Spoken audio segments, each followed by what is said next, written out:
If you look at the statistics around the mental health status of primary care, 43% are facing suicidal thoughts, 43%, right? 2 out of 3 have made calls in distress. The numbers are crippling. The cost of taking care of a fully disabled person exceed the average household income by 130%. Hey, my name is Steve Lewis from Nabu.ai. I'm here in the beautiful Bondi Beach at Bistro ChouChou. This is Dickie's You've Got One Shot. Let's go have a chat. Hi, I'm Dickie. I'm the hype man for Australian tech and innovation. Today I'm in Bondi at Bistro ChouChou filming You've Got One Shot. This is a series which is going to help give a platform to the most amazing Australian founders and startups to give them the chance to be able to show what they're doing, pitch their idea to me, and hopefully we can help them get their business to the next stage. So Steve, tell me about Nabu.ai. Nabu.ai is an advocate for patients, carers, and their families to be better informed, better supported, and have better care outcomes. And what was the purpose behind creating the business? Nabu was started as a tool to help my daughter navigate her own care as it was connected from the hospitals and the clinics that we see, the therapy suppliers and the allied health professionals, as well as the schools, the community services, and the family, so that everybody can be on the same page. She's also at the period of time when she's transitioning from pediatric care to adult care, which requires an entire handover of a 17-year history where nobody has visibility into all of the information that they need in order to set up her care moving forward. So we were looking at a suite of problems. One, a tool to help her adhere to her care plans. Two, a tool for everybody to have visibility for that continuity of care as they went from provider to service to service. And then three, as a tool to minimize the pressure on her to have to communicate out to everybody involved and manage those teams. There wasn't a technology to do that. There's a lot of technology to help with individual components of that, none of which does an effective job unless you put it together. And so we decided to do something about that. Thank you for sharing that. I know it's obviously a very personal thing for you, and this obviously, is a very personal reason why you've started the business. Can you explain more about, I guess, what drove you? What's your why as a founder? So my daughter Bowie was born April 3rd, 2007. And everything I knew before April 3rd, 2007 quickly went out the window when I was standing in front of an ICU bay with a lot of machines and a lot of alarms and a lot of medications that were keeping my child alive. I knew nothing. It was day one. And I was in a position where I was forced to deal with a lot of administration. I was forced to deal with a number of highly educated, experienced people who spoke in a language that I didn't understand, who at the end of those appointments put a piece of paper in front of me that said, "You agree and you accept responsibility for what we're about to do." Great. So you sign and you move on and you go to the next one. And Bowie was a long-time ICU patient. She was one of the longest surviving ICU patients that they had in pediatrics. And I started a life that was very complicated for me. It was very isolating. You don't know how to relate to the people around you. You have to tell the same story 1,000 times. A lot of people don't believe you. You go home and you have to tell it 1,000 more times. And as we went through this process, the 17 years of caring for my child, which is the most important thing in my world, I was looking at ways to make that better. And it's in the transition from pediatric care to adult care that this lightning strike moment of where we're at with technology, with generative AI technology, and with the use of tools and apps that sit in your hand, that we could create this system. So it's because of the lack of tech that this hasn't happened before. This doesn't exist. I guess the gap in the market is because of advancements in technology. That's Absolutely. Absolutely. That was the right time. And there's a lot of amazing tech. And when you go to your doctor, the hospital, there's a lot of amazing tech that deals with transcription. There's a lot of tech that will connect you to information about every medicine out there. There's a lot of tech that will help you with any physiotherapy need that you might have. But what there isn't is tech that sits with a patient that says, I'm going to help you manage your care plan and adhere to it and communicate it in the ways that need to be done to make your life easier. So I can see the why. That's absolutely makes sense to me. But I'm keen to hear a little bit about why you're the right person to solve this problem. Well, that's debatable. Why me? I think as somebody who is a primary carer, it became a real challenge for me because I've had an amazing career and I was on a very clear path prior to my daughter being born. Yeah. And it got re-railed, not derailed. So your background's entertainment, right? Yeah, entertainment, knowledge. Yeah. But as my life got re-railed, I found it very difficult. And I went from solving other problems. I created a technology that's used by first responders in the mines. Fantastic. I love it. But when I go home at the end of the night and I'm trying to figure out managing my daughter's care and who's looking after her and do they know what needs to be done? Does her mom know what's going on? What are the things that we're setting up for with her next set of surgeries or appointments? And where is all that information? That's the stuff that weighs heavy on me at night. That's the reason I can't sleep in the middle of the night. I had a light bulb moment that the technology exists. I use it in my working world for transcriptions. My doctor's using it to create a transcription and to have better notes. So why is my daughter not using it when the most important information she needs is right there? And the stuff that helps her do her physiotherapy and manage her nutrition and understand the appointments that are coming up. That can be created now because the tech exists. And why me? Because I was given this opportunity and I was given the task of being a primary carer from whatever higher power is out there that said, this is now your lot in life. Steve, I can absolutely see why, right? Like you've got a beautiful personal story and attachment to why you're doing it. It gives you a purpose, right? I guess to channel the trauma, the frustration. And I can see you've kind of married that with this background and experience and I guess user experience, right? You're able to bring those two things together and leverage the tech that we're seeing now and the technological advancements in the world to solve this problem. The problem with health tech is it's really hard to get investment, right? It's a long sales cycle, especially in a B2C product.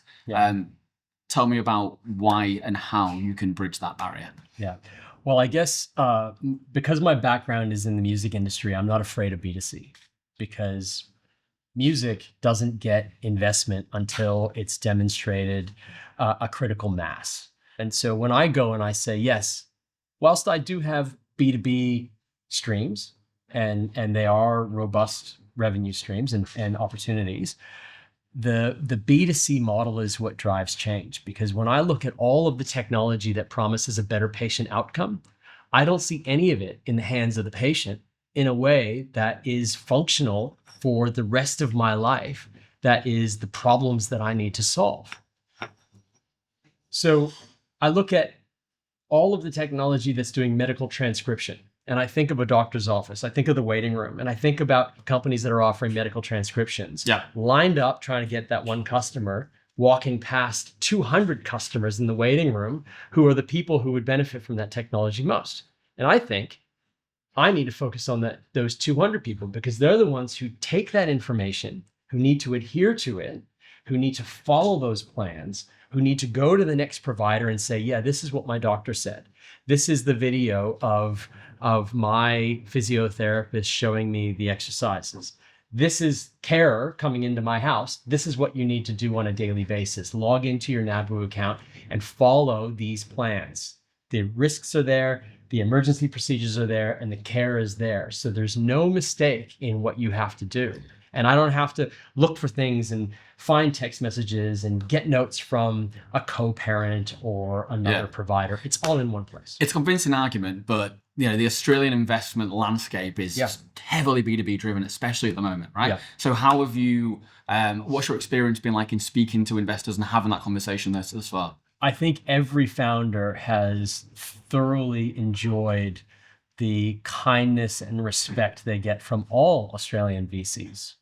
I've had very few conversations with investors that I have enjoyed. Although I have to say, this product, because of the Genesis story, this product is one that I've had some amazing conversations with investors who are coming around, but there is apprehension. People want to see, okay, who's going to pay for it? Will they keep paying for it? And how are you going to get adoption? And we've got some really clear strategies on how we handle that. And yeah, there's a lot of investors that are only focused on those B2B companies, and they get the lion's share of the money. And so my approach to investment is really to focus on the product. We're starting our user trials with 3 major healthcare centers in Australia. The response from that side has been really strong, and so we know we'll get it done. So Nabu.ai has been sort of 17 years in the making. We registered the business. We registered the business in mid-April. So my first presentation deck that I created for the business was done at the end of March. And it was done when I was on a mine in Kalgoorlie. Yep. And I was helping my daughter through some pre-op appointments, and this lightning strike moment happened. Created a presentation. I showed it to some people in her team who said, we want this for all of our patients. And I thought, nah, we've got another startup. Honestly, the initial thought that I had was, don't write this down. Yeah. Do not write this down. So what made you change your mind on this instance? When somebody said, I need this for all of my patients, that was the moment that it's like, that's not about being too good for me. That's about being too good for a lot of people. And a lot of people that I don't know who they are, but I care deeply about them. I care about them. I think about people that are going through the struggles that I'm going through. And you're sitting thinking, I am so tired. I am so stressed. I'm so afraid. Like, you're sitting and you're having these moments when you're in front of the most important thing in your life and you can't control it. You know, the only thing as a parent you want to do is take away the pain. Just take away the pain, make the day better. And you can't, you are helpless. And you don't even understand what's being said.